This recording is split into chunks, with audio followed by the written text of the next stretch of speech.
All right, Dirty Sports episode 844 live on YouTube in 5, 4, 3. Welcome to the Dirty Sports Podcast. I'm your host, Andy Ruther, coming to you live from Cincinnati, Ohio, with my co-host from Southern California, Joey No Chill Prano. Good morning, Andrew T. Ruther. Good morning, Joey. How goes it? How goes it in the, I was going to say the sunshine shade. Sunshine shade? Wow. Hot start this morning. Is California the Sunshine State? It is, No. Right? Florida? Florida is. That's why I'm saying what's going on. I couldn't even say that correctly. What is California again? Remind me. I don't know, buddy. Is there a yeah, there is. Is there a slogan? How am I California is for lovers. No, that's Virginia. California state slogan? Would that be? That be what it is? Andy Ruther, he said before the show, he's like, we're going to need to fill time. So he came and he's already Googling things. We're off to a hot start. Anyway, what? These are the Golden State? The Golden State. Yeah, of course. Right? The Golden State, Andy. I didn't even find that, but I'm just thinking that the Golden State Warriors.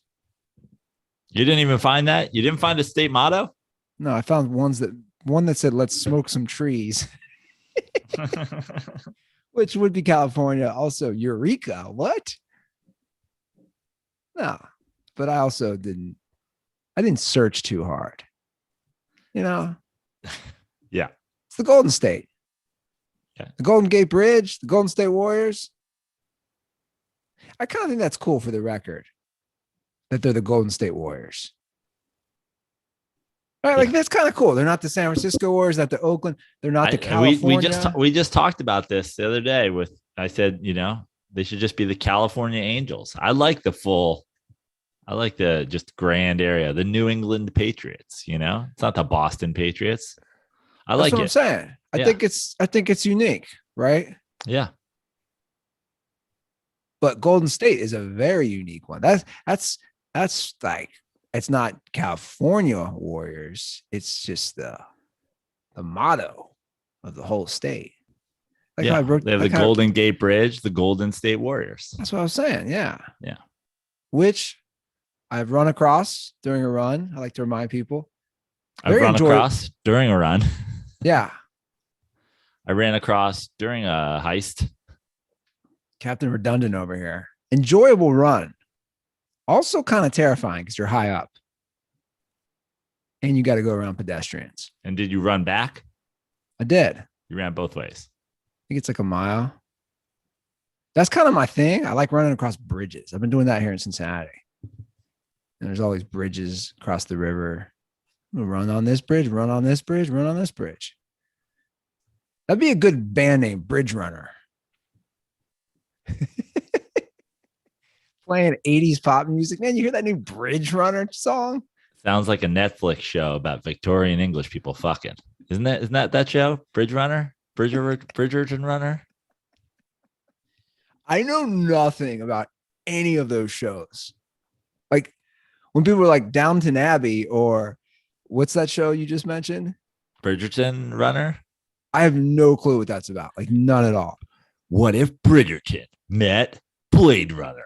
We present Bridgerton Runner. Andy Ruther is a time traveler from 2049 coming back to fuck Victorian English chicks. Noise. You dealing with some bush action down there then. Right? I don't know. I would love to know the history when people started grooming the pubes. But this is where we're at in the sports season. Get ready, dirtballs. We're talking about pubes 5 minutes into the show. Because if you look at like Playboy's just not even that long ago, like there's some serious bush action. Right? Like it really is a recently new phenomenon. Yeah. I'm just saying, those Victorian bushes. Wow. All right, Joe. Let's get this going. We're talking bushes. We're talking about running. We're talking about bridges. Playboy is like 90s alt radio. Serious bush action. Little glycerin. We're getting a call here. The DirtBall who wants to comment on the bush action. Funny you bring up Sirius XM. How do they still exist? Is my question. I didn't bring up Sirius XM. First of all, I thought you just said Sirius. I said Sirius bush action because that's what you said about the Playboys. I was thinking they still exist because Howard Stern's still a thing. But eventually, I'm working on very little sleep right now. Yeah, what happened? Oh no, I'm just working on some things with the lady about home buying, and it's a bitch right now. So just lots of late nights and going back and forth and contracts and having to read things. And I've come to the conclusion I never had to be an adult my whole life until my parents died and I moved back here. So like, man, adulting is real, huh? And really, you only just started with this process. I mean, like mowing your dad's lawn. I don't know if you were quite adulting. No, you're right. I totally agree. Like, yeah, suddenly I had to mow a lawn. Yeah, suddenly your only job is the job of a 14-year-old teenage boy. I don't know. Suddenly adulting out here. I got to worry about the weeds. But it's just like, grand scheme things, right? Looking to the future, family, kids, house, all those things. And I'm not saying before I get dumped, I'm not saying I dislike it. I'm just saying this is real life versus wake up, do Andy's beach little workout, hang in the smut studio, hang by the pool, work on dirty sports stuff, do some comedy here and there. Now you got to wake up, make, a fuckboy scramble, run across some bridges, stop by the cat cafe, maybe get yourself some potions at the witch shop, mow your dad's lawn. And now finally try to purchase a home. Wildly different. You moved back there. You became a fucking, you became a 9-to-5 lawyer. Your life is exactly the same in a different fucking place. You're like, we should go get Tokoya Organic. Oh, that's right. We don't have that here. Let's go to fucking, El Torito. Cold Star Chili. Yeah. Yeah.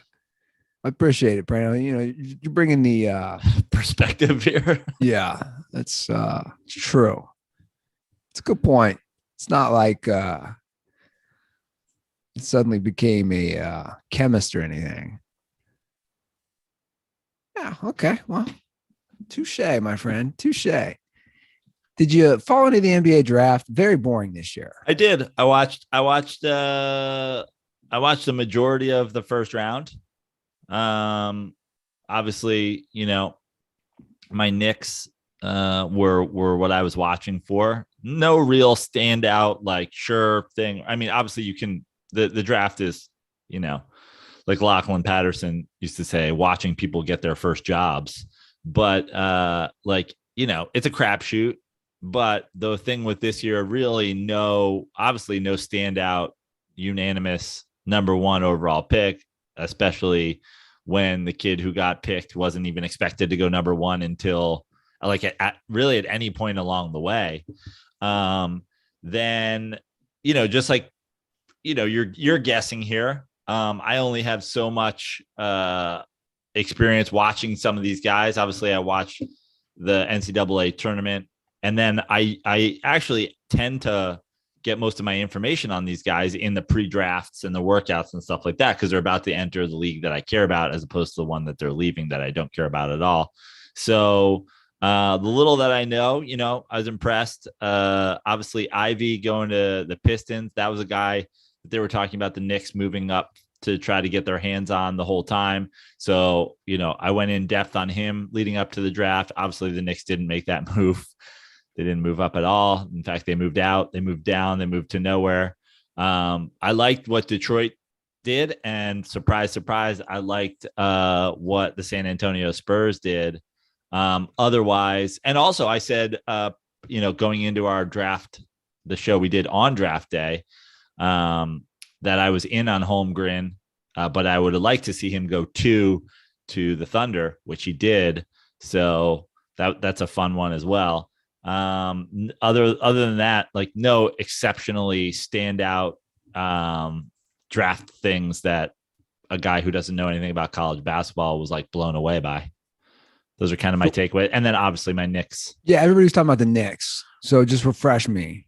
So what they did and what the trade is and what the future is. So the Knicks punched their fans in the face in some ways that were old and some ways that were new, but they stayed consistent in punching their fans in the face on draft day, which they always do.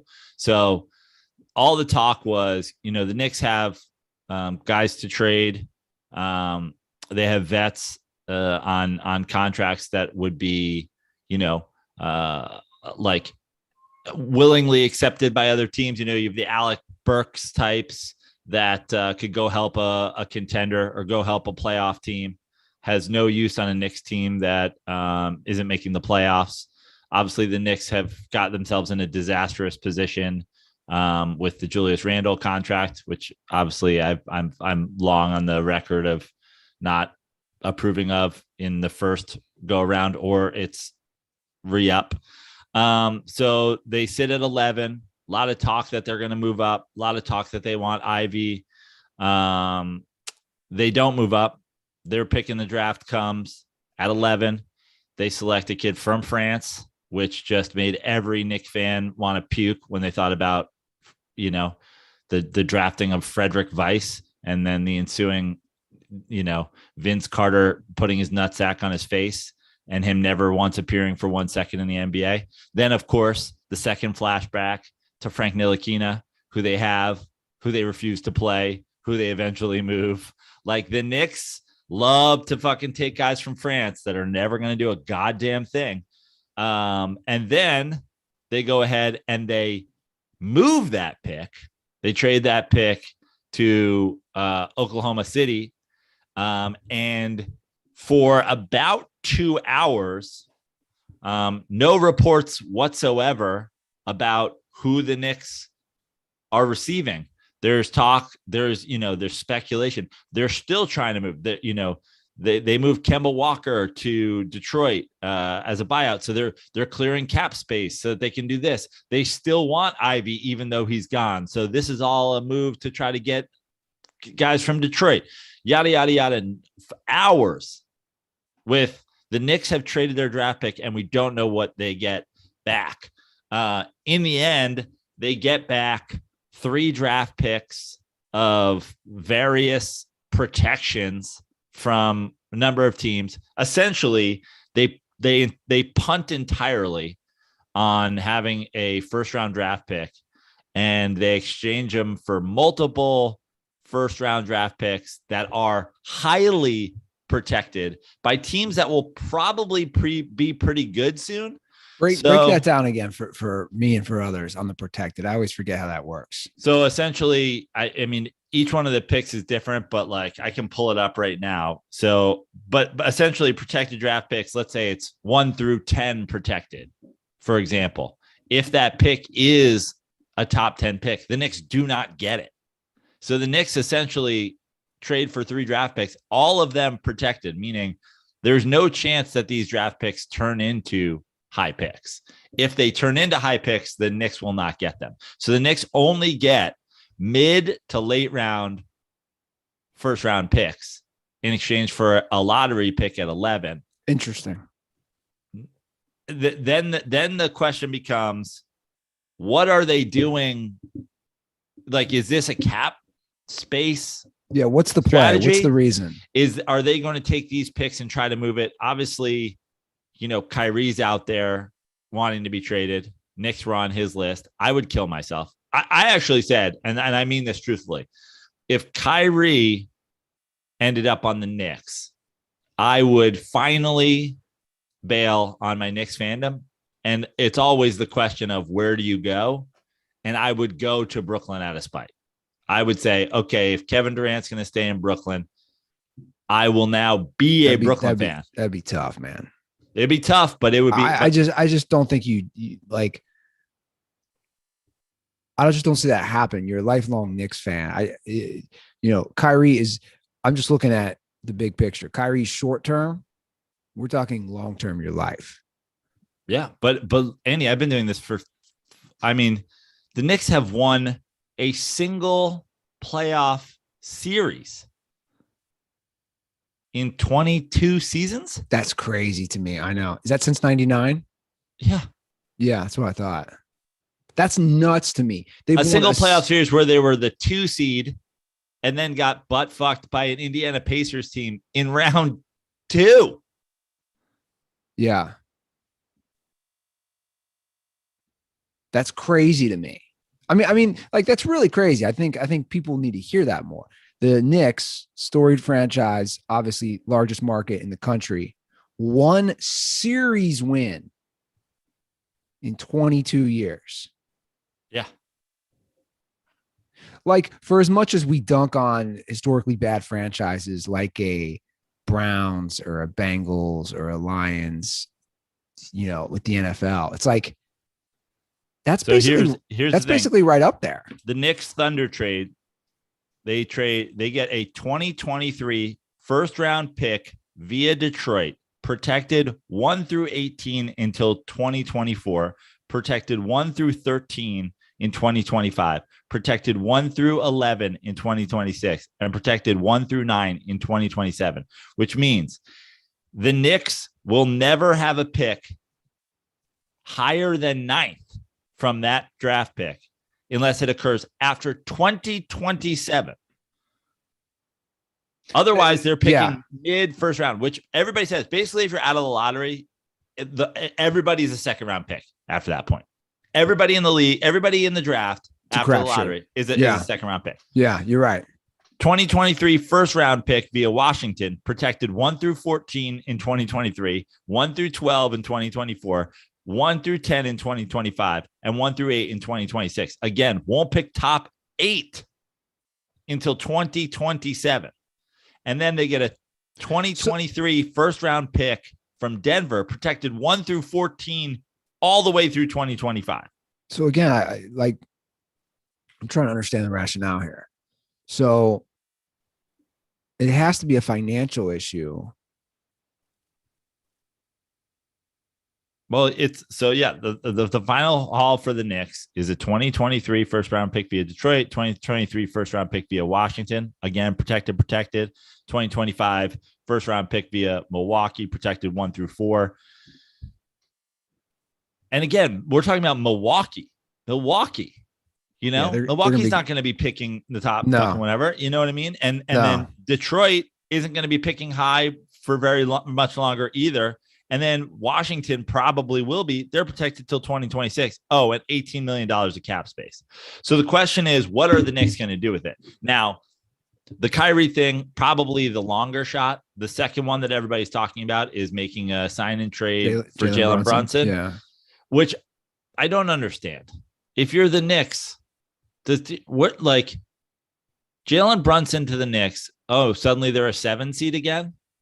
Suddenly we're in NBA limbo once again, where we're mediocre and therefore end up with either a high lottery pick or a first round abusing at the hands of one of the good teams in the Eastern Conference. Jalen Brunson, like I said last week after the finals to the Celtics, that's a point guard piece that gets you over the hump. Yeah. I think Jalen Brunson to the Celtics, you're a championship team. Well, here's what he is. Here's what Jalen Brunson to the Knicks for a max, so you guys can be a 7 seed. See, Jalen Brunson is, we always like to evaluate guys. I like to evaluate guys on food. So Jalen Brunson's he's not the main course. He's like a nice little side piece, right? So if you have a dish, right, and that's how it kind of worked out in Dallas with Luka, and obviously he showed up multiple times in the playoffs when Luka was hurt. But again, he had to. He wasn't the main guy. So let's say you get like a meal. Let's say I get Here's a good meal. Let's say I'm doing ribs. What? I got food on my mind. What? How hungry are you, bro? I'm not that hungry, but I'm I mean, we all know what side dishes are. I love that you were like, need to get specific. All right, let's say your go-to guy is ribs. Well, I'm just saying. Jalen Brunson is mashed potatoes. I was just about to say that. I know. I was just about to go mashed potatoes. So he's like mashed potatoes, maybe even like a good side dinner roll. I don't know. Or I don't know, asparagus or whatever. He ain't the ribs. Was that the worst analogy in Dirty Sports history? No, God, no. God, I mean, that's probably not top 10 for Andy Ruther. Yeah, I would say I have far worse. That's all I'm saying. And that's where I agree with your point. Like you said last week, it's actually a great point. If you put him on the Celtics, you have the other stars. And I understand the reason that a move like that or a move to a team like that probably doesn't happen, because Jalen Brunson now is going to be commanding the max or close to the max, which is insane because he scores 12 points a game.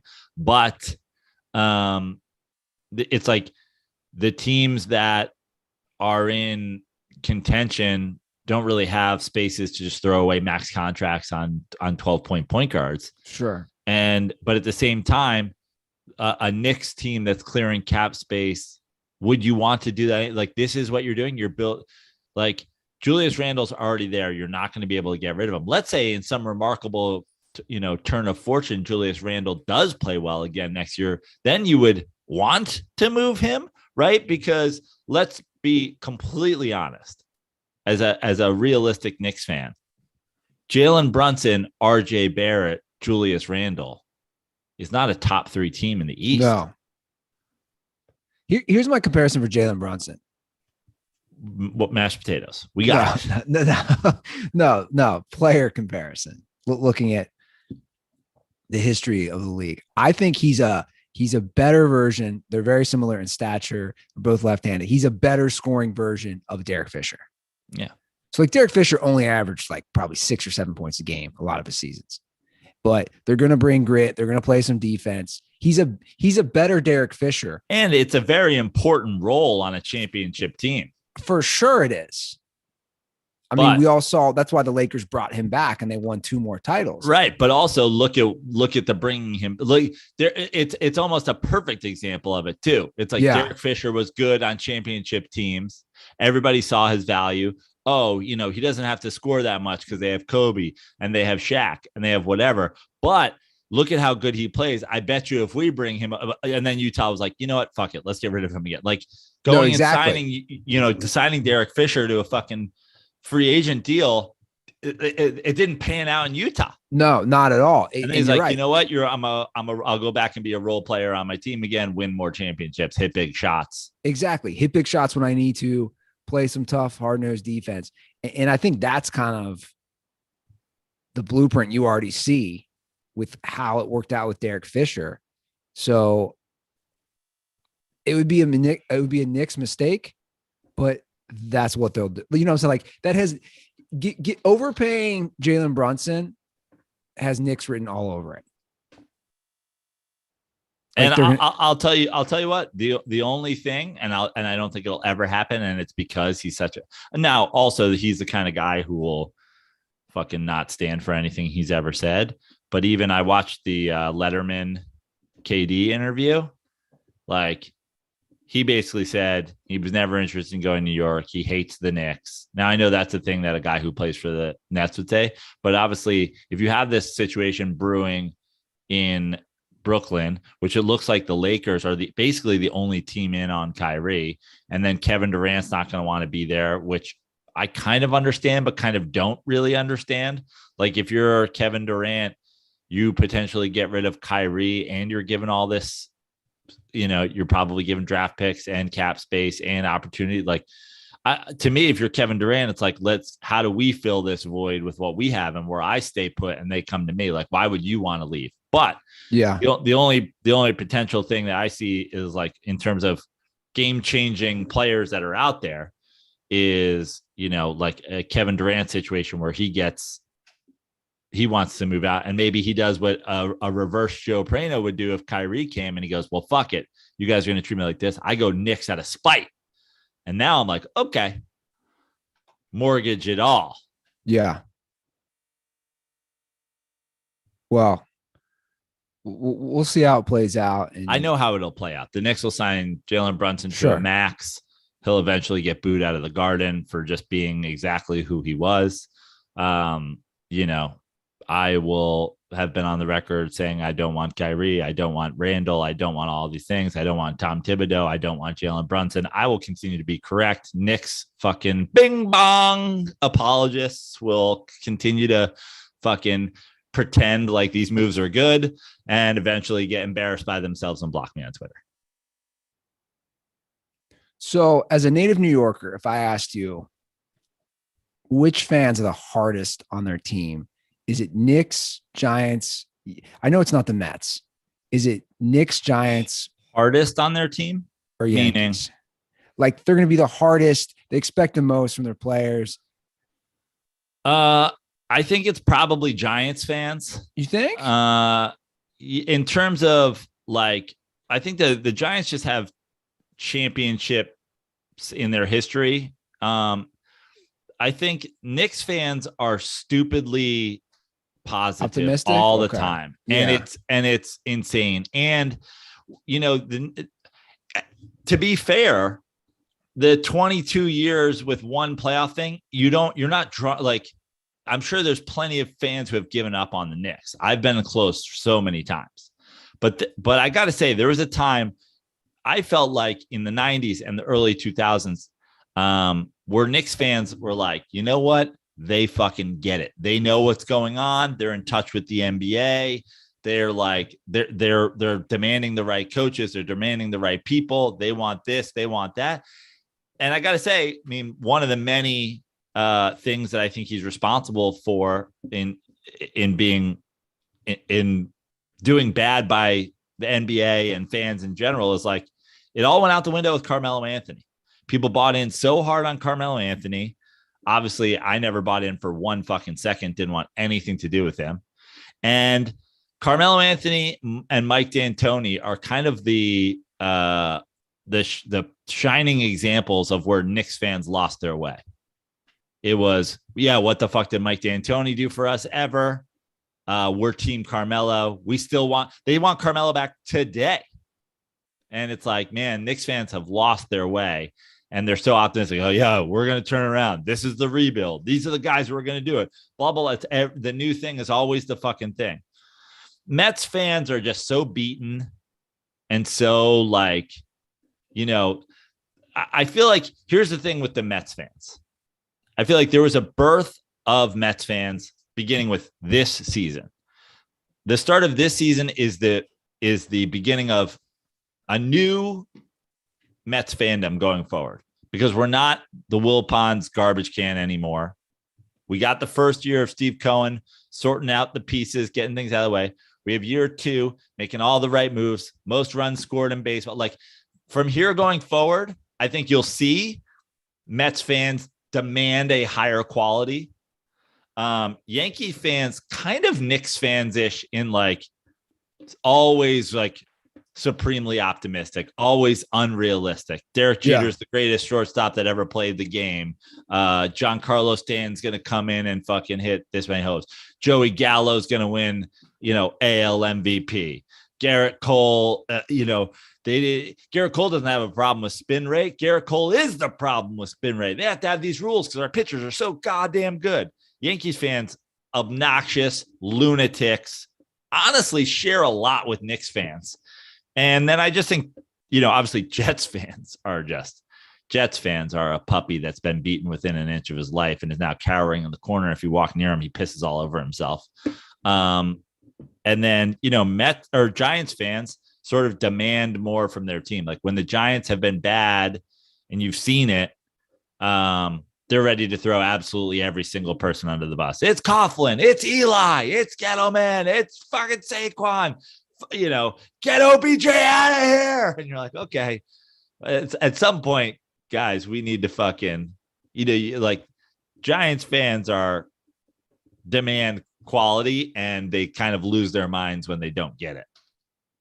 Yeah. No, that makes sense. I can see that.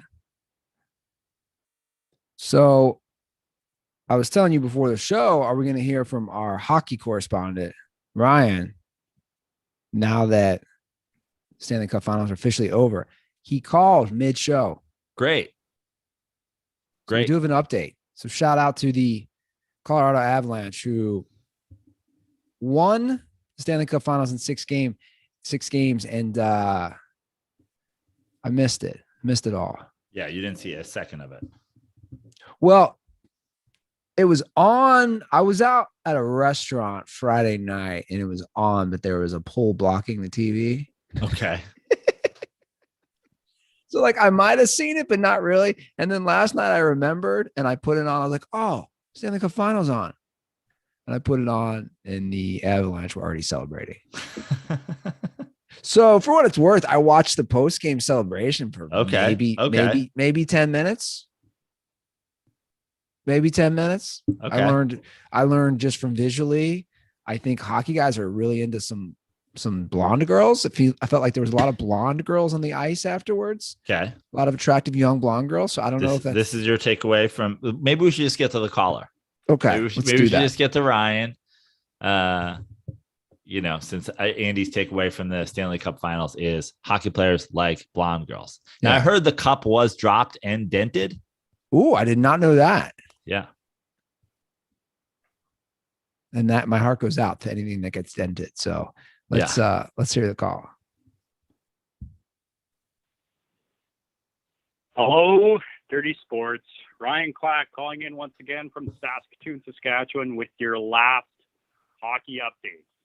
We have a new champion. The Colorado Avalanche have taken down the back-to-back champs, and it wasn't easy. Let's get into it. Game 5. The Avalanche had a chance to win the cup at home, but I did not think for 1 second that Tampa was losing that game. Vasilevsky was outstanding once again, and the Lightning forced a Game 6 with a 3-2 win. Game 6, Stamkos scores an early goal to give the Lightning the lead. A lot of teams might panic in Colorado's situation, but they were able to stay composed, and they were by far the better team for the rest of the game. They scored 2 goals in the second period and held down the fort the rest of the way. 2-1 the final score. The Lightning basically had nothing left in the third. Great run for them, but it's over, and you got to feel a little bad for Corey Perry, who's now lost in the finals for the third straight year with 3 different teams. Maybe next year, Corey, but this was Colorado's year. I've been saying it all along. What a team that Joe Sakic has built.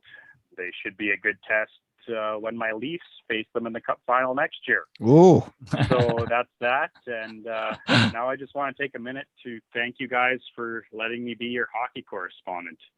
I've been a listener for almost 8 years now. Fuck, it's been a great ride. You guys have helped me through a lot of big moments in my life. So thanks for letting me be a little part of Dirty Sports history. It genuinely means a lot to me. And so until next time, stay dirty. And I've said this before, and I'll say it again. Condoms are for Maria. Fuck you, Maria. We got an F-bomb from Ryan. Ryan, well, first of all, from both Joe and my heart, you were great. You couldn't have been better. Now the bar was kind of low, no offense of what we had in the past, but you exceeded everything. And we are very thankful, not only for your weekly updates, also your support for the last 8 years. And I'll double down on that. Fuck Maria, wherever she may be. Yeah.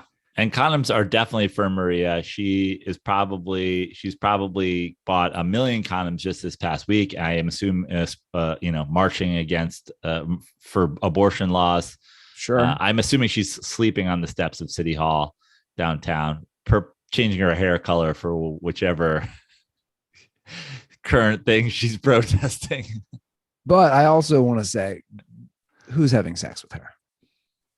I'm sure lots of people who are into that vibe.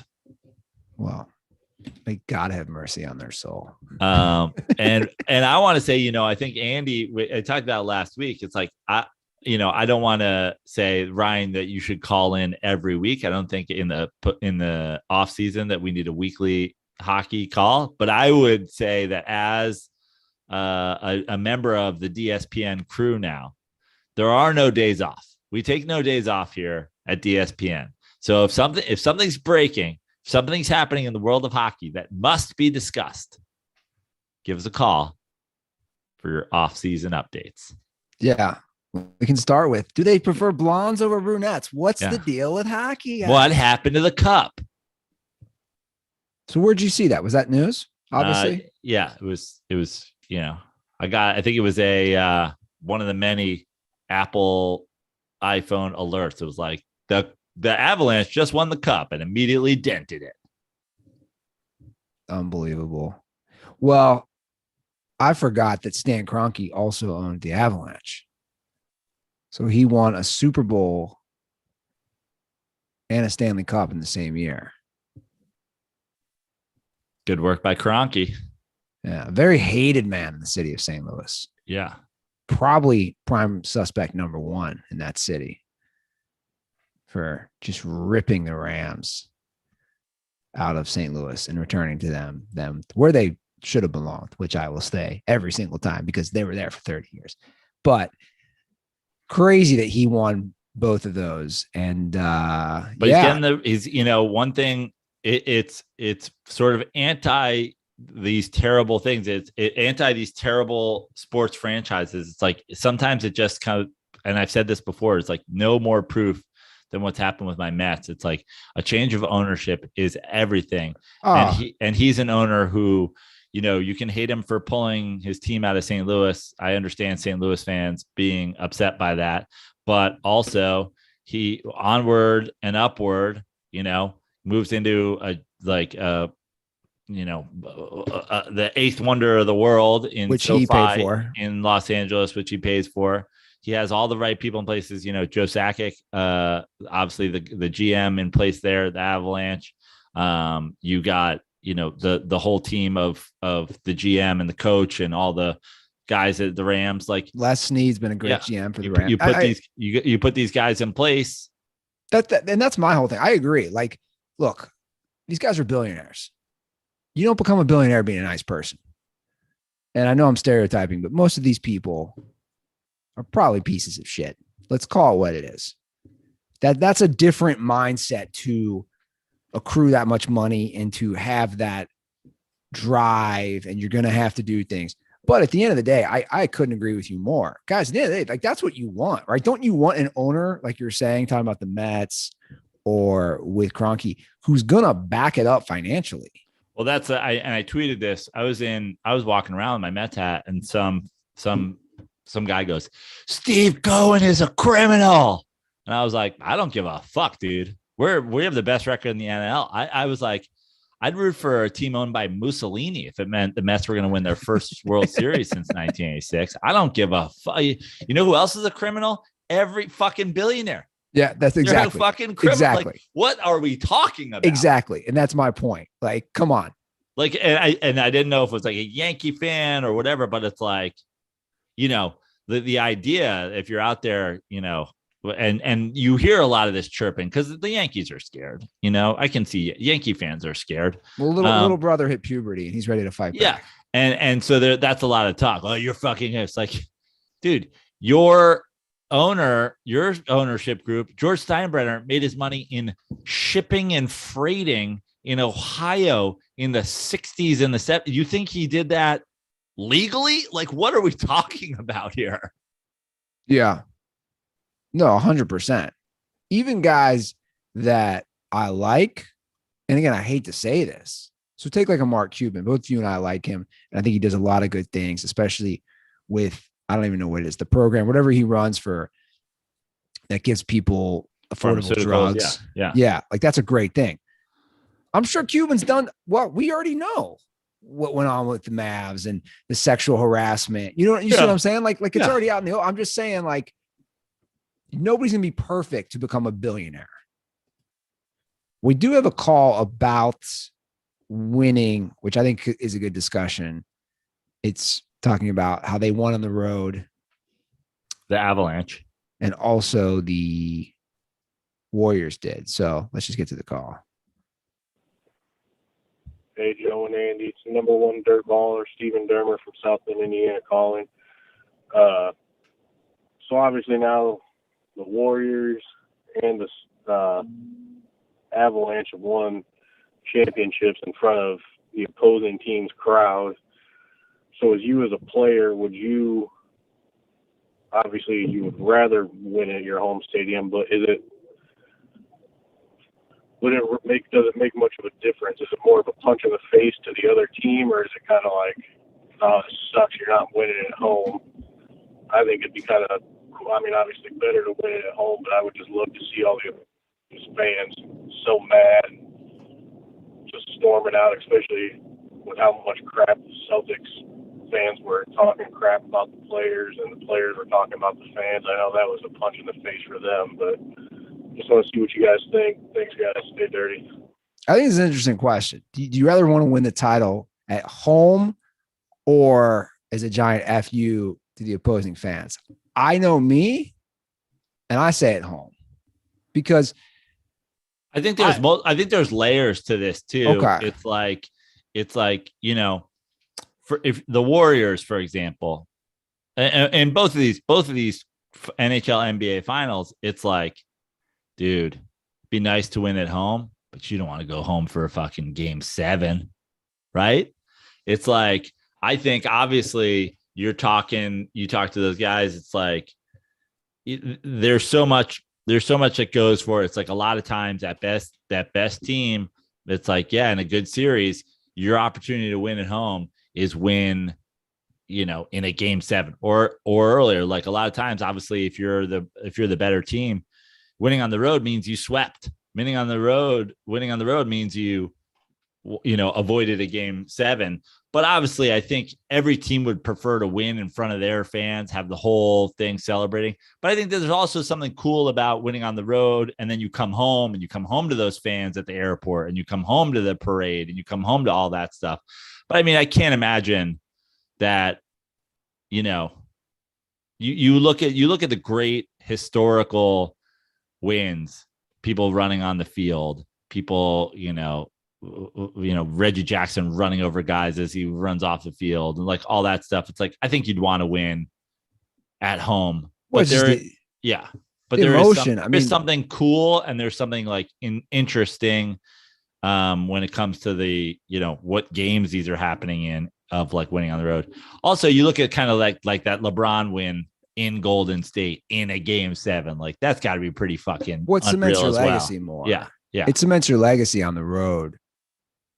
But like the emotion and the kinship you have with your fans, because obviously the fans have so much emotion too, and people have such a vested interest in their team that just, it's a camaraderie, right? Like you said, the little post game thing I watched last night. It's kind of a bummer when you're on the road, there's nobody there. Yeah.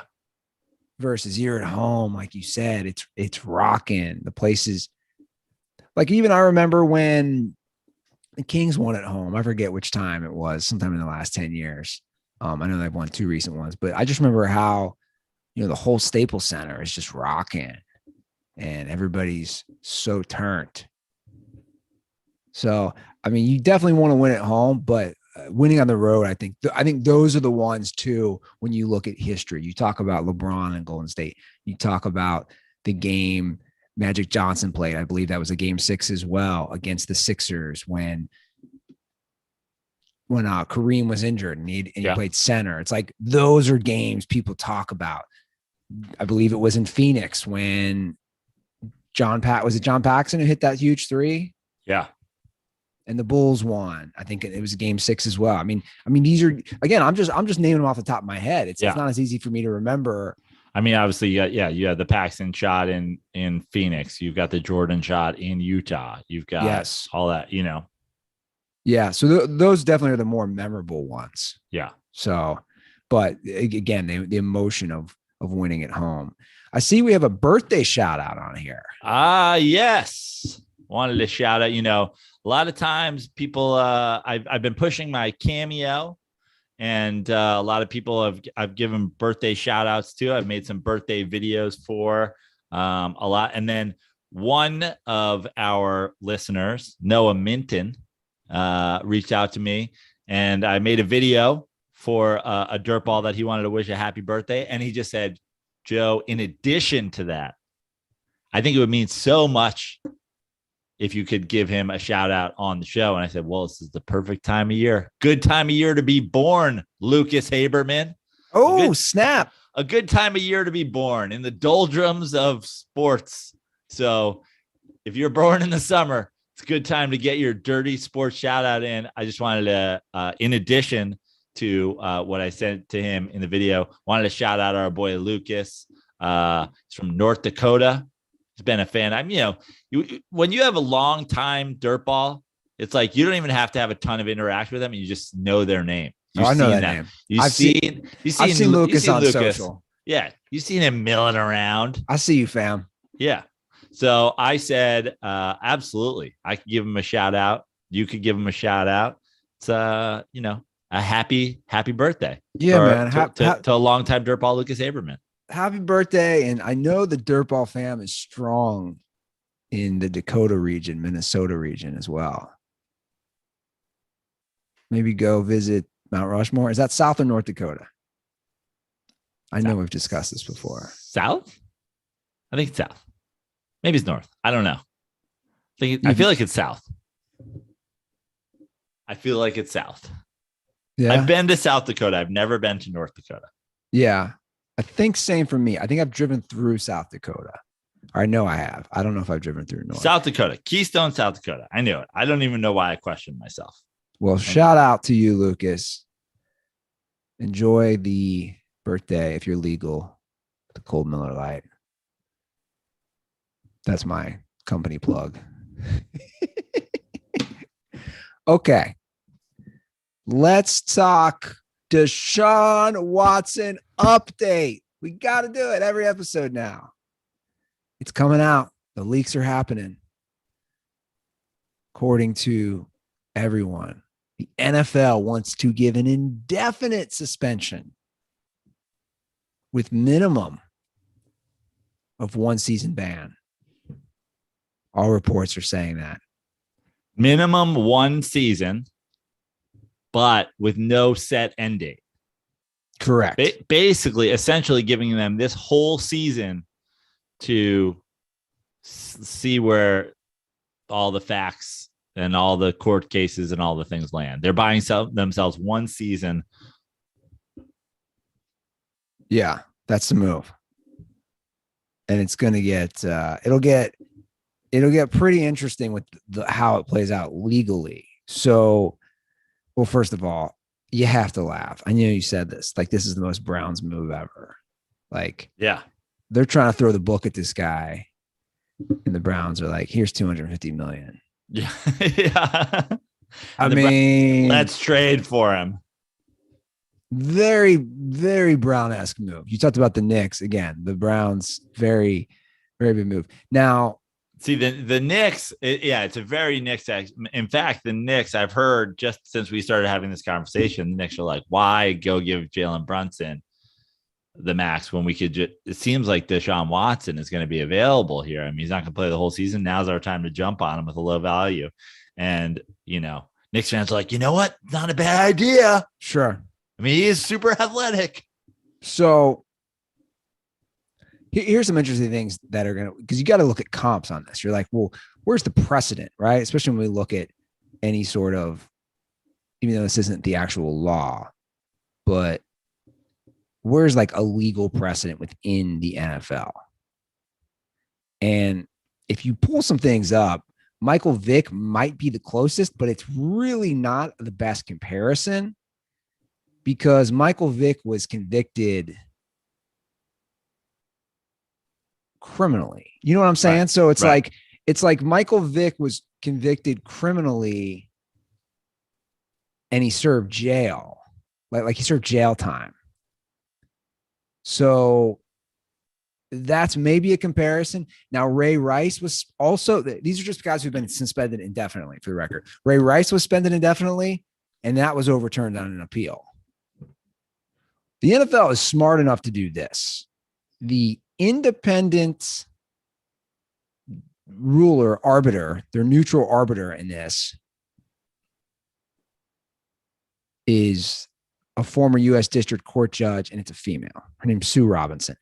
You know what I'm saying? So like that to me is a huge tell. Who is going to want to throw the book harder at this guy? And a female. It just is like, and also it's a matter of the NFL making a suggestion on what they like. And then I'm sure this arbiter being like, yeah, this is why we can justify that. And this is why we can do this. And to be totally honest with you, it's like, how could that not be where you start? How could it not be? Let's just give him the whole fucking season off. He essentially had a whole last season. Like nothing's been sorted out yet here. And I mean, like, I understand the whole shithead argument that somebody would make about like, he hasn't been charged with a crime. These cases are dropping. He's settling. It's like, we're not talking about two people, one person. Yeah. I agree. That's where I agree with you. We're talking about 24 that we know of. So like he clearly has a problem. First of all, he's got a problem. Like we have a pattern. See, I don't like the law argument either because OJ wasn't convicted by the law. There's a lot of people who are murderers. Yeah. So exactly. We're not talking. And to be honest, I don't like the Trevor Bauer comparison either. And they bring that up in this article in particular where, okay, he got 2 years. I'm like, it's the same thing. Like that was one girl, one woman. So even that you can say, oh, that could be a he said, she said. It's not a he said, she said when literally it's a he said, she, for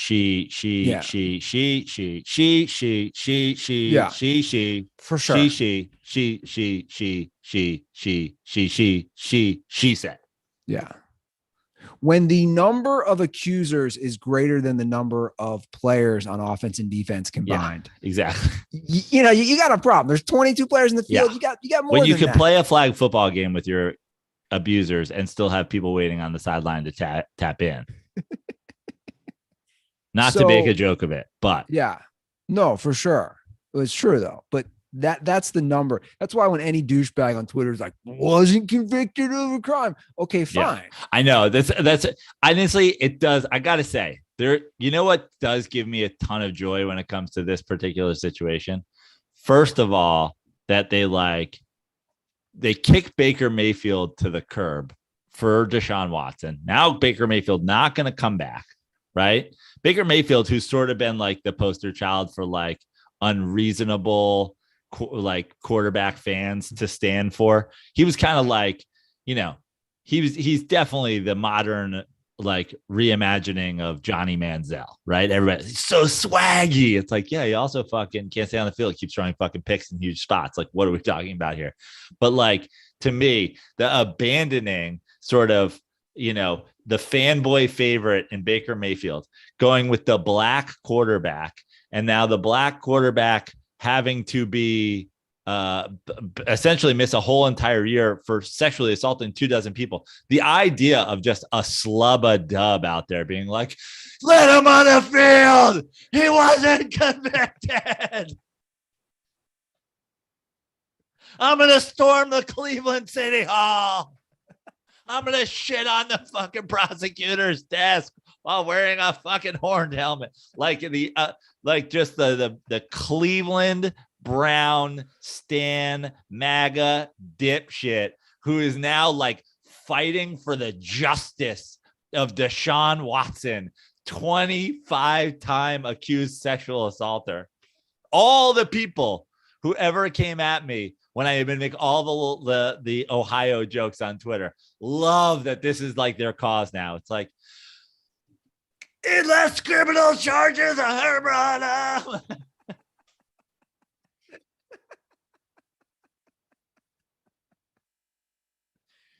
I get it. You like, look, you do exactly. I like to laugh about just the debacle the Browns are in, but I've read a lot on this, how they think it might play out. Here's an interesting take. It could go the Tom Brady route with his suspension, which this was a good reminder. So here was it. Now I know, here's the thing. I'm not comparing sexual assault or rape and all these other things to deflating balls. Those are not a comparison, but the timeline of how it plays out could happen, because here's just a quick reminder. I forgot this. So this is going back to May 2015. The NFL investigation concludes. They announced Brady suspended 4 games. Week later, NFL PA appeals the suspension on behalf of Brady.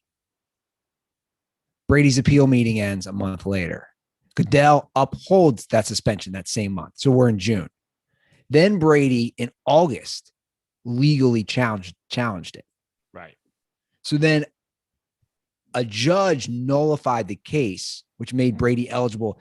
I think we forgot about all this wild back and forth legal stuff. Brady then was eligible to play in week 1. It kept going back and forth. And a quick reminder, Brady played that whole season of 2015.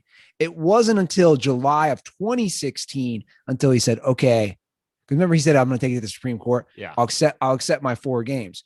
But what they're saying is this might be that kind of play out where he does play this year, where he's like, I'm going to keep challenging, appealing, judges, whatever the legality aspect of it is. He might play this year, but then like suspension next year to kind of just kick the can down the road, so to speak. But regardless. And Baker Mayfield will do an old Wheaties box style commercial where he's just wearing a nondescript football jersey. And he's outside a stadium for, whatever goddamn insurance company. And they're like, how many lights are you going to change? He's like, I don't know, maybe 2 dozen. Winking at the camera. That's hilarious. Why did Wheaties never pay for the rights? I don't know. Like, was Wheaties that tight? We are not paying for the rights. We're just going to have a generic orange jersey. Yeah. They're like, listen, we have Mark McGuire with a syringe in his neck in a red jersey. By the way, that was post. Yeah, in a red jersey with a blue hat. We know who he plays for. I vividly remember the Mark McGuire cards, just holding the bat, no logo. Yeah. I want to know that person in that department, whether it's marketing or PR, whatever it is like, look, we could save a few bucks by not paying Major League Baseball. This guy walks in, he's like, I'm sorry, have you guys heard of Photoshop? And they're like, what's that? It's like, oh, it's a new thing for computers. Watch. This is going to blow your mind. He's like, Alakazam. And they're like, where did he's wearing the same uniform, but it just doesn't say Mets anymore. He's like, that's right. That's Mike Piazza playing for a team that has no logos. Congratulations. I just saved you guys $70,000. Oh, man. I wish I still had some of those. I remember those baseball cards. Yeah. Were embarrassing. Like you'd be eating a cereal. Like I remember, was Honeycomb Post? Oh yeah, because I was a big Honeycomb guy, and I just remember, you're eating. I was a big Honeycomb guy. Yeah, I was in the Honeycomb fam. Yeah, and eating some Honeycomb, and the card comes out, and yeah, McGuire is one of the ones I definitely remember. And just you look at it, you were as a kid who collected baseball cards, you're like, what is this? What is this poor shit? This is some poor people shit. Yeah, I'm gonna go look at my 1985 Topps McGuire rookie card, which it was 84-85. Meanwhile, they're trying to convince you it's awesome. They're like, cards without team logos, they're great. And you're like, no, these suck. Oh man. I'm gonna have to go through my cards actually. That's a good reminder as I go through everything in the house. I got a lot of cards, a lot of signed baseballs. I have to go through that. A lot of them have faded a bit. Oh, it sucks, man. I have one. I don't know which Reds team this is. It's every player on the Reds. I think it wasn't a title winning team. I think it's 94. One of the good teams though they had in the 90s. Yeah. If I ever have one piece of advice out there for the fathers, if there are still young, are any Are there any dirtballs out there that are taking their kids to games, like getting balls signed still, you think? I hope so. I'd like to think that there are. I would hope so. I know that I think to do that, you have to hoist them over the net like they're climbing the walls of the Capitol just to get them on the other side. But if there is still opportunities, my one piece of advice, this is like dad advice, is like, go on Amazon, order yourself. It's probably going to cost you $12. Order yourself a legit Major League Baseball and bring that to get signed. Because when you go to the stadium, they're going to have like your Reds logo ball or your Mets logo ball or whatever. And it's going to be that rubber shit that's so garbage. And when you sign it, that shit is going to fade in 5 years. Yeah. But on a real ball, that shit will stay. Yeah, but even that, I have an authentic ball from every player of the Reds, like I said, and just it wasn't in the right case. I'm sure there's specific cases, like it's in a case, but I assume there's cases. I don't know how it would work. Probably like some sort of humidity. I don't know what affects the ink, but it's gone. And another suggestion that I would make. Marge Schott was just selling pens that disappear after 10 years. So you have to come back and redo it. Yes, this is how we'll get that money. Another suggestion, if you're going to get a ball signed, do not let a giant St. Bernard chew on it. Like, if you're going to get a ball signed, don't hit the ball in a yard where a giant St. Bernard will ruin it. I want to rewatch that movie. It's a great movie. It's been a long time. Solid movie. It's been a long time since I've watched The Sandlot. Yeah. I want to rewatch it. I saw a great, I don't know if it was an Instagram reel or a TikTok the other day, and it was like, you have to win one game. Which fictional pitcher are you taking? And it was like Gary Busey from like, Rookie of the Year. Yeah. It was like Kevin Costner in like, Love of the Game. For Love of the Game. Yeah. And then it was like Nunez, the fucking black kid from Sandlot. I was like, dude, that kid is for sure a gamer. That's the kind of kid who goes out there and fucking gives you 7 strong. Yeah. Loads the bases a couple times, but gets out of it. Like, I was like, I'm going with the kid. That kid, he has a bulldog face. He has like that Jacob deGrom. Yeah.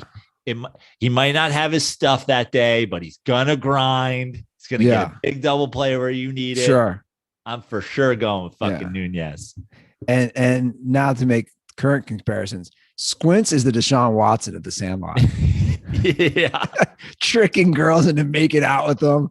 We know what you're doing, Squints. Yeah. You're a little Deshaun Watson of the Sandlot.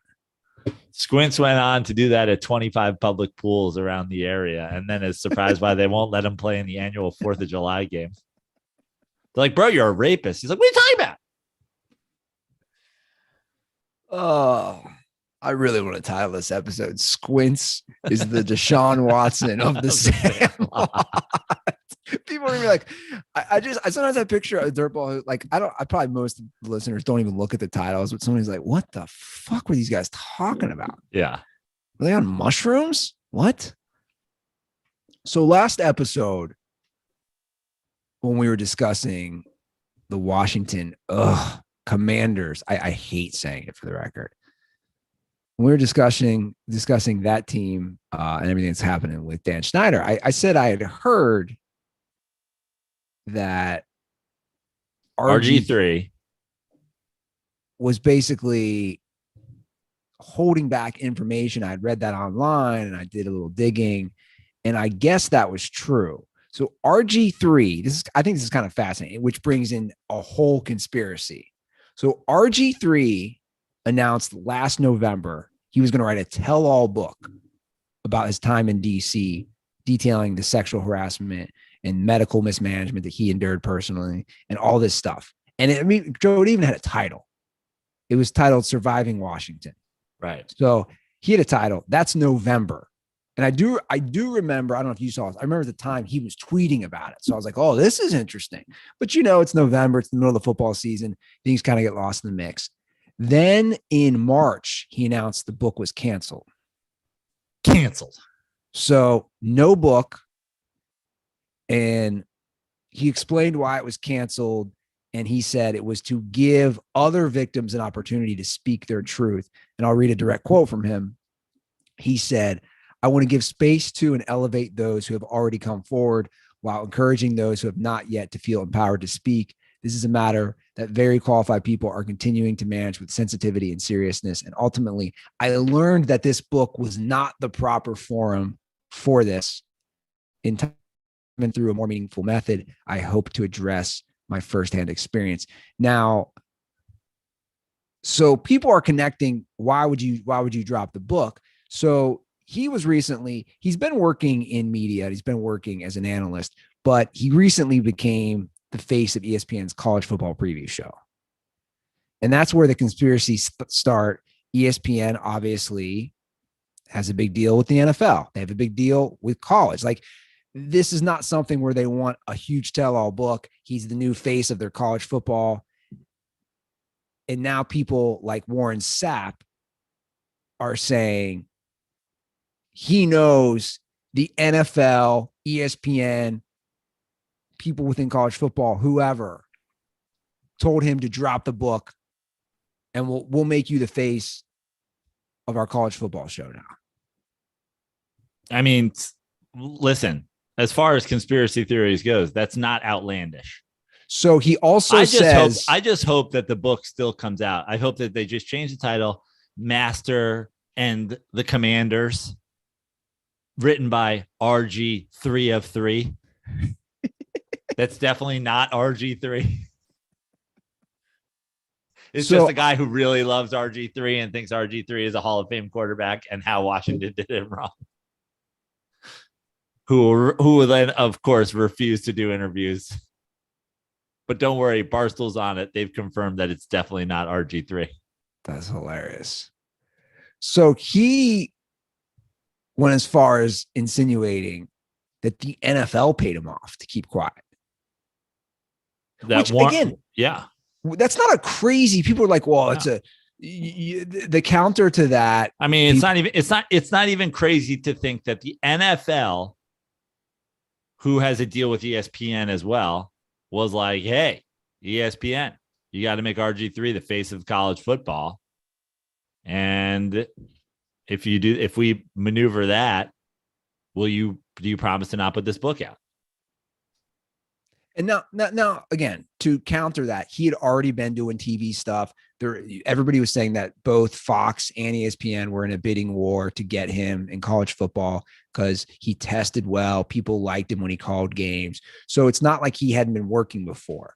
But still, that to me, I agree. That's not a crazy idea that the NFL paid him off or maybe elevated his job quicker than expected for him to be quiet. You don't tweet out, you don't talk in November, you're releasing a tell-all book, and then 4 months later, nah. There's something behind that. Yeah. And him saying it's to let other people speak, that's bullshit. And Warren Sapp is quickly like turning into the Alice Jones of the NFL, where he's just like every day he has another conspiracy theory. So the truth is in there somewhere, but you got to remember, there's also the guys who are, Warren Sapp is definitely in clickbait mode. Yeah. I'd love to get him on here, man. Yeah. It'd be great to have him on here. He was such a great player, but there's something up. That's all I'm saying. Whether, like you said, there's something in between, something's up, because this book was just killed. Because somebody like me, I would love to read a book like that. What really happened? Love it. Yeah, give me that in my veins, son. So, well, hopefully a black and white pencil sketch of RG3 will release the book under a pseudonym. I love how you think a lot of people are going to get these references. I think some people will probably get RG3 of 3.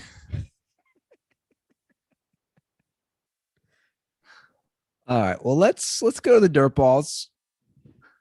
310-359-8365 is our hotline. You guys know where to reach us. Call about sports, call about whatever. Here's a whatever call from Hall of Fame Dirtball CT. I like this call.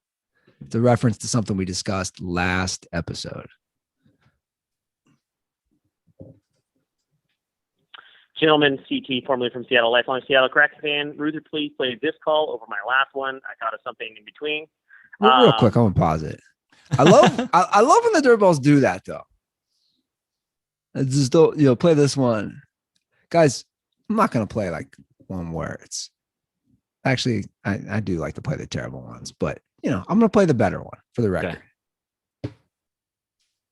I'm glad you went to the movie theaters. Going to movies is the best, and going alone, not too bad either. Sometimes you need to sit next to somebody because you don't want to sit front row. Sorry about it. But you mentioned going to Spencer's at the mall.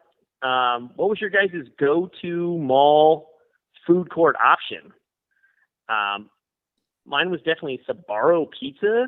Growing up in Spokane, we didn't have a ton of local food. I'm sure Sbarro is traitorous to New York-style pizza. Sorry, Joe, but it was good back in the 90s at the Northtown Mall in Spokane, Washington. But if you guys were at the mall back in 1999, what was your go-to food court option?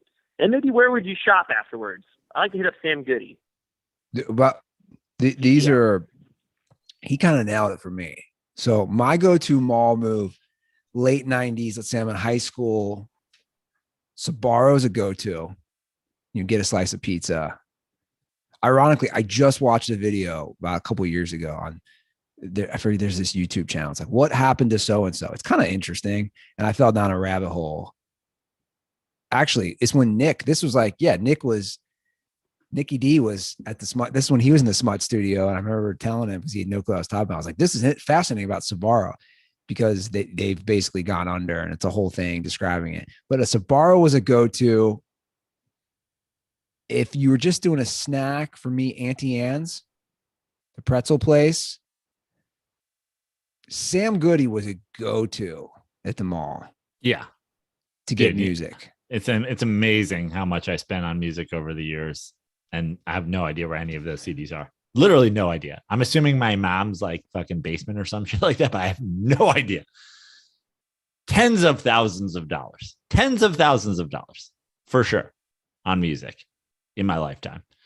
My go-to at the mall. So the closest mall to where I grew up was the Danbury Mall in Danbury, Connecticut.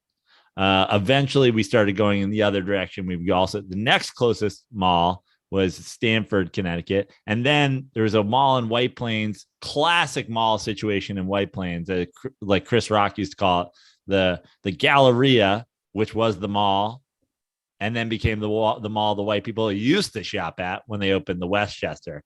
But my go-to originally, and it's honestly to this day something I crave regularly at the Danbury Mall, was a place called Rocky's Cheesesteaks. So good. Like, honestly, best cheesesteak I've ever had outside of Philadelphia was at Rocky's in the fucking Danbury Mall. It was right next to a Nathan's, so you could get a cheesesteak, and then you could go get the crinkle fries at Nathan's with the cheese sauce. Amazing. Bro, let's go. Yeah, Sam Goody, Nike Town, Champs, all the sporting goods stores. You're going to look at sneakers, you're going to look at sporting gear, hardcore on the on all the Champs and the Foot Actions and the Foot Lockers. Yeah. This is wild. Dude, there's a Sbarro. Lids, yeah. Fucking Midwest, dude. They're headquartered now in Columbus. There's a Sbarro in one of the malls here, the Kenwood Town Center, has a Sbarro. That's probably 20 minutes away from me. That's nuts to me. I can honestly, there was a Sbarro right next to Rocky's Cheesesteaks in Danbury Mall. And I can honestly say I have not eaten Sbarro more than 5 times in my whole life. And that's crazy because sort of a Knicks tradition. There's a famous Sbarro that was right across from Madison Square Garden. And people would always eat at that Sbarro. I'm like, you guys are in New York City. Look outside the block outside the fucking stadium. People are like, no, you get off Penn Station, you go get a Sbarro slice, you go into the Garden. I'd be like, what are you people, homeless? I mean, it's a fascinating history. It was founded in 1956 by Gennaro and Carmelo Sabaro. The couple had 3 sons. They had immigrated to America from Naples, Italy.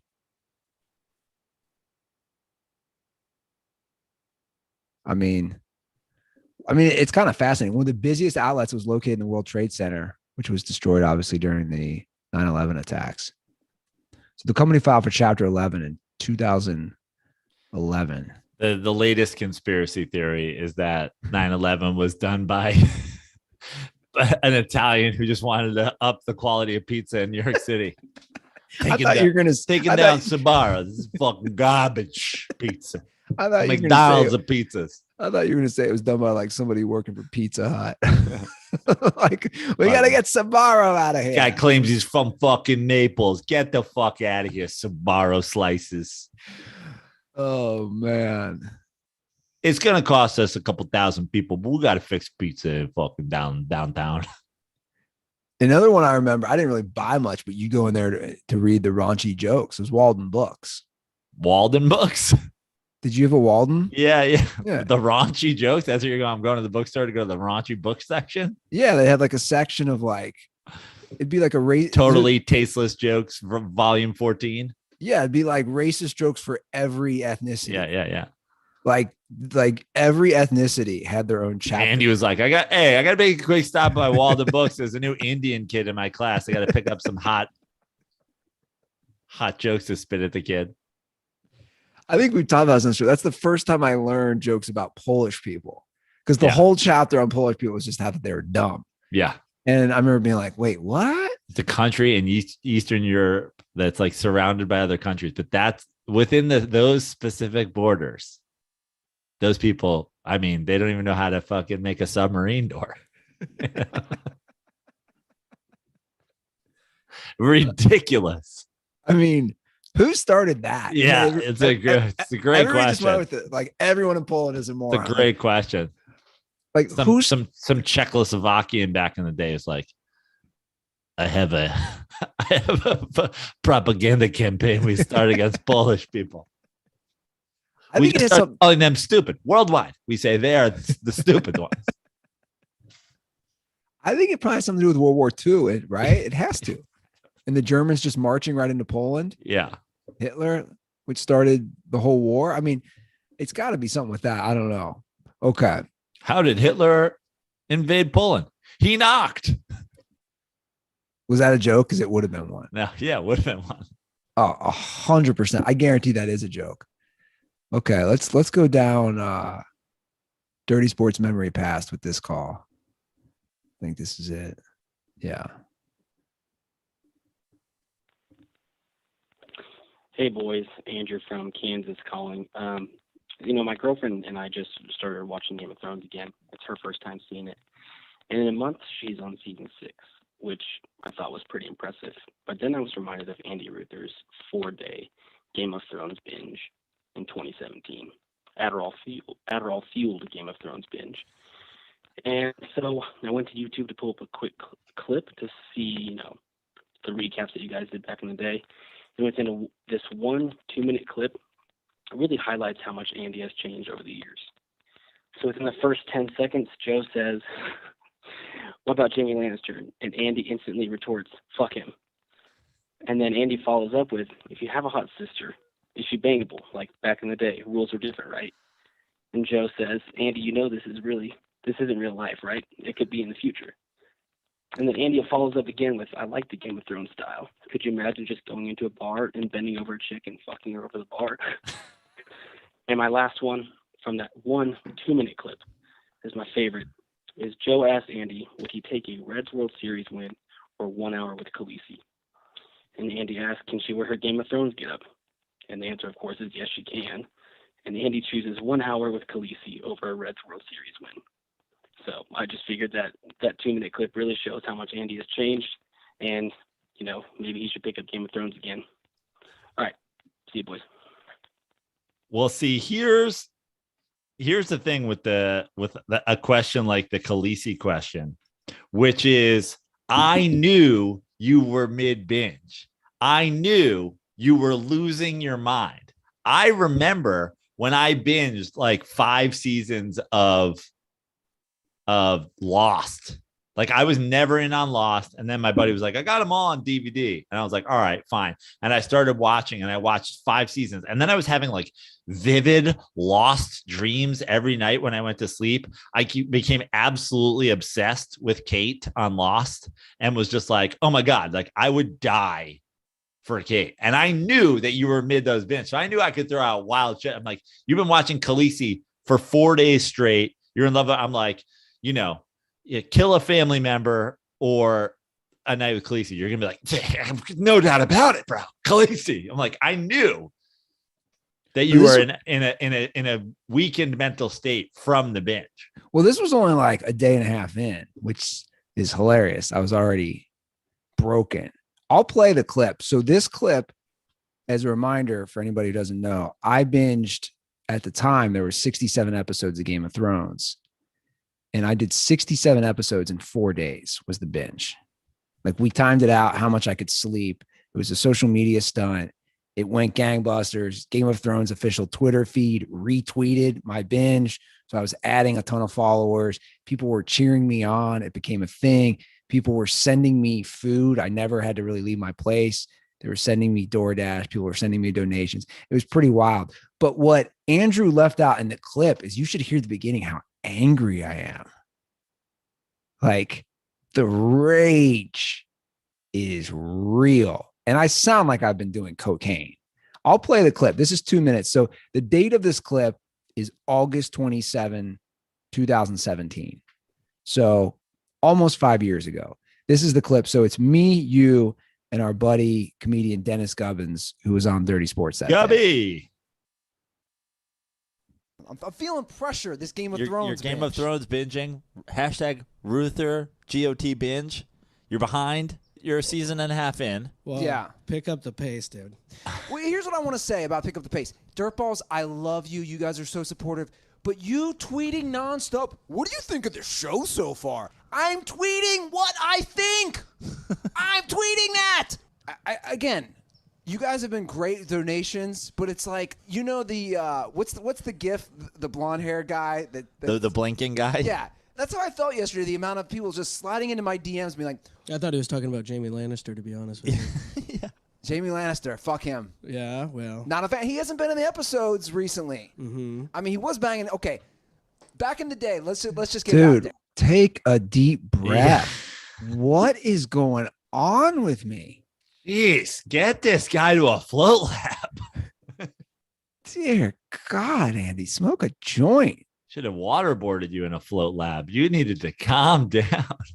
Dear God, seriously. Just hopped up on Sbarro slices that Dirtballs had delivered to you. All right, let's get through this. If you had a hot sister, is she bangable? Back in the day, there's like no rules. I love that you're saying back in the day. You know this didn't happen, right? No, I know. This isn't a history. It's not, but it feels like it. Is that like that's the thing about Game of Thrones? It could be in the future. So to answer your question, no. What about first cousin? No. Really? Like, okay, let's take really first cousins. I know really? Some of them are like people my friends have made out with them think they're attractive. I'm just gonna say that the binge is already taking its toll. And he's been doing this 16 hours and he's now okay with incest. Yeah. He's he's like, I want to be a midget, I want to fuck my cousin. Whoa, dude. A little nobleman, please.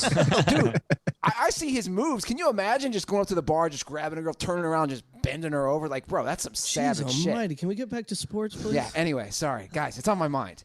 Cavs. Hold on, before we move on, because we did it. A Reds World Series next year or 1 hour with Khaleesi. Hold on a second. Do the Reds win the World Series? Yeah.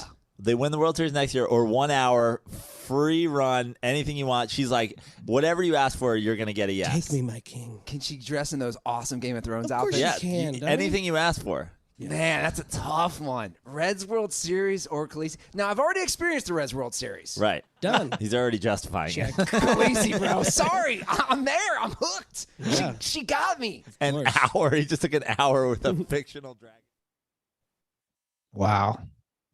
Unbelievable. Now looking back, how do you feel about that decision? You wish it had been the Reds World Series? Well, I understand the rationale of I've already experienced a World Series. You've been up for 24 hours. You're cracked out on Adderall. Well, first of all, I was not on Adderall. I've never done Adderall in my life. I was just cracked out. Probably all the sugar people were sending me. I would take a Reds World Series. I mean, the full season. Come on. Like, this isn't even a question. The full joy of winning a World Series, an hour with Emilia Clarke dressed in an outfit. I mean, honestly, to be honest, though, in the next 5 years, you probably have a better chance of Khaleesi. You probably have a better chance of running into Khaleesi, her being just infatuated with Andy Ruther, getting a hall pass from your girlfriend. You probably have a better chance than you do the Reds putting it together. Oh, chance wise, yeah. Like the Reds have no chance of winning a World Series in the next 5 years. I shouldn't say no, but if you took all 30 teams, they'd be in the lower. I put them in the lower 3 to 5 for sure. It's kind of cringe for me, to be fully honest, hearing that, like the whole thing, because I'm insane. And I'm also just like, hey, bend girls over the bar, sex, cousins. Like, dude, what is going on? Guys, this is what years of therapy and Float Lab can do for you. I mean, I'm kind of a poster child. And again, lots more cannabis. Now, it's important to note this was August 27th, 2017. Marijuana had been legally approved in California in the 2016 election, but it did not become, like, it wasn't in all the stores until January 1st, 2018. It took about a year from the end of the election. So I think all those things combined and just mellowing out, right? I don't know. I was insane. I was pretty embarrassed to hear that clip last night, not going to lie. I was like, oh, but I got to play this for the show. But I'm glad you came across that. And for the record, I have thought about going back and watching Game of Thrones again. Yeah, because you know, there's 8 seasons and 6 of them I watched in 4 days. Yeah. It was just not the best viewing experience. So my current girlfriend has never seen it. So there's an opportunity to enjoy something. But I'm glad you got that tidbit there, Andrew. And I'm ashamed of myself. I'm ashamed of ruining the Ruther name. Basically, it's disgusting. Now, whatever. You know, you change as a person, you evolve. But 310-359-8365, that's the hotline. Give a ring. I feel like this has kind of turned into a little thing, Joe, where people are like, dude, you remember what Ruther said? 2016, he was going to jack off on a chalupa. Somebody needs to do, you know, the evolution of man, where you see him like getting more upright. We need to have an evolution of Andy Ruther on the Dirty Sports podcast. Just like, you know, March 2014, Andy Ruther talks about it. Just you. It's just like an Andy Ruther hunched over, like you haven't even started crawl. You haven't even started coming off of crawling yet. He's like talked about Kobe's killer instinct and will to win. You know who brings it up as much as August 2016 supports incest. It's like, you know who brings up the Kobe thing? You and my one brother bring it up just as much. That you used They're to like, dude, you used to be such a Kobe stan. You had moved to LA. They won a couple titles in your first few years. You were like Johnny Kobe. It's awesome. And then I saw the light.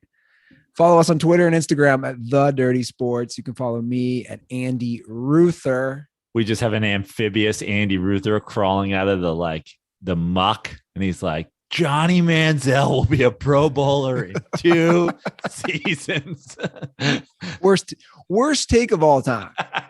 Worst. And we've had some bad ones. Did I say Pro Bowler? I think you said Pro Bowler. By the way, did you see this on Reddit? Did you see this? Did you see this Laz Ruther Steph Curry Reddit conspiracy? No, what's going on? And Laz brought it. It's already been discussed. I went to Laz's birthday on Saturday night. Oh, I see. He's in the YouTube comments right now. There you go. Apparently, and it was your mention of it, but apparently on a podcast that somebody has been reviewing from a few years ago, you brought up that you have a bet with Andy Laz that he will not win a championship without KD. So now, so far, we just have hearsay about you mentioning it, but we'll have to see what other stuff. But so I'm looking, according to on Reddit, episode 536 about the 2140 mark. Ruther references $100 bet he made with Laz that Steph would never win another ring without KD. Your boy Randy Ruther came to your defense in the comments there. I'm reading it right now. Randy Ruther coming in hot. Hey, man. That's why he's Randy Ruther. He's got my back.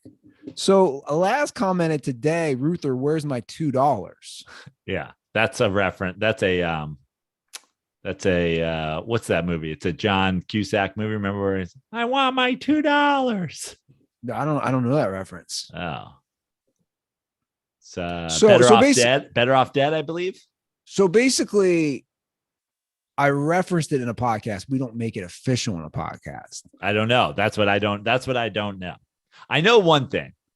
Andy Lazarus says that he wanted to come on the podcast and discuss Steph Curry and the championship and this thing. I said, well, listen. I said this, the Reddit thread, the bet Reddit thread post will be brought up on this episode. And Laz said, I will tune in. What is he he's just gonna come on and say he disagrees with you and I don't know. No, in fact, I've gone back and forth with Laz on the Steph thing. He at one point said that he was better than KD to me. And I just hit him with a legit stop sign emoji. I was like, please stop. And he laughed because I was like, I won't even don't do this. I appreciate your sports knowledge. Don't do this to yourself. Don't do this to our relationship. Stop. I get it. You're a Steph stan. Don't do this. And then we talked about the Shaq thing. Laz believes Laz doesn't agree. It kind of works out perfectly for a Steph stan, but Laz doesn't think we should compare players from different eras, nor should we compare wing players to players that play on, in the post. And I was like, well, that's convenient. He's like, Steph, top 5 all-time perimeter player. I'm like, okay, cool. Steph, top 1 all-time perimeter player that's the son of an NBA player that grew up in North Carolina. Yeah, I'll just say this, and this ends the argument, which we've never said. Who do I want in the NBA Finals in their prime? Prime Shaq or prime Steph? It's not even close. A guy who's going to bring me 38, 16, and 3 blocks. I mean, Shaq could legitimately be. He affects the game both sides of the ball. Shaq could legitimately be 3rd on that list if you were like, who do I want in the NBA Finals in their prime all time? Shaq could legitimately be 3rd on that list. That's exactly why I'm saying that. Yeah. Who do you want in their prime in the NBA Finals for 7 games in their prime? It's tough for me to go outside of Shaq, Jordan, and LeBron. I didn't see Kareem. I didn't see Will. It's just tough to go outside those 3 for how well they dominated finals. So, all right. Well, where can people get cameos from you, Joe Prano? On Cameo. Okay, that's where they can do it. Okay, yeah, just they can do it to make sure. Thanks, Andy. I appreciate that. So yeah, you can do that. You can follow me on all social media at Joe Prano, except for Twitter, where I'm still at Fix Your Life. JoePrano.com for shows. And yeah, you guys know the drill. All right, guys, that is our show. I'll do some research on that. We can find that clip, and we'll have it next episode. You guys have a great week. Be back on Thursday. Much love for all the support, and as always, stay dirty.